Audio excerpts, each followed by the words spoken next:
I literally said yes until I got the job, like the one I wanted. Now I would say I'm exactly where I wanted to be, which was sort of radio, light entertainment, silly.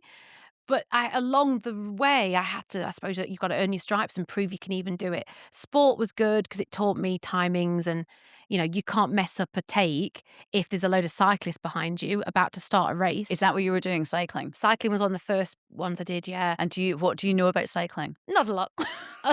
Not a lot. But it was all these road races. And I did get to know the teams and I got to know the different teams, the different brands, the different clubs. And it was cool. I knew all the lads. It was great. And we'd just go out and film all this stuff. And there was one show though where we were in like Northumberland in the middle of nowhere. It was windy and this road race was going like up through the hills and everywhere. And I was desperate for the loo. And you knew there'd be hours in between the race because I used to do the opening. All the cyclists would leave behind me, and then I'd maybe do a few links in between and go, we're here at so and so, and maybe catch a few cyclists coming past going, oh, and there goes what's his name for rally going past, and I'd just do a little bit of that, but mainly then the commentators take over and I would just wrap up at the end. Yeah. So I could have hours in between. I thought I'm going to have to go for a wee in the woods because I'm absolutely desperate. So I got into the woods. I'm looking around, yeah, all good, surrounded by trees, good. Pull everything down, squat to do a wee.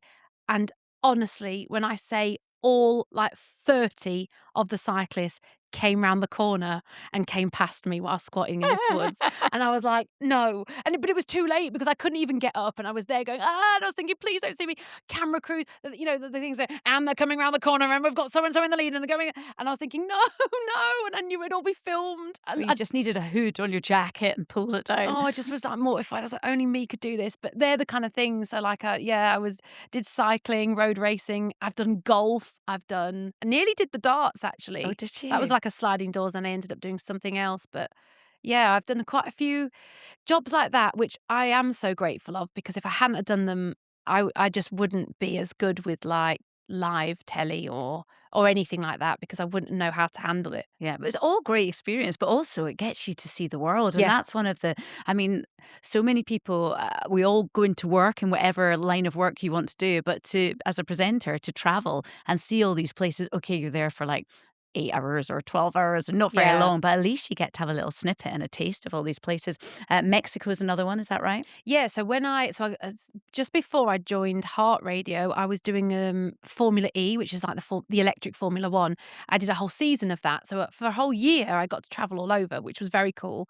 And yeah, went to Mexico City. I'd never go there on a holiday. I don't think you really would go to Mexico City. You'd go to Cancun or wherever. So that was quite cool. I remember thinking it was just so hot and stuffy. I remember that, and again, a lot of the time you might be in a paddock or a racetrack, but I did get to sort of do a little bit of a tour.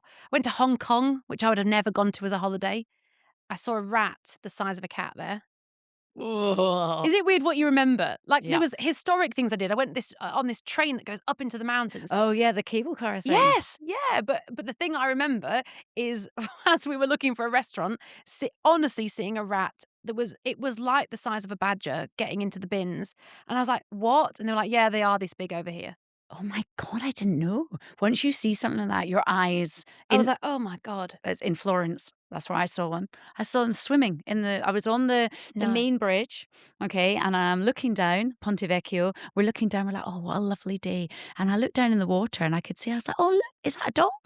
And everyone's going, no, they're rats. Is that a dog?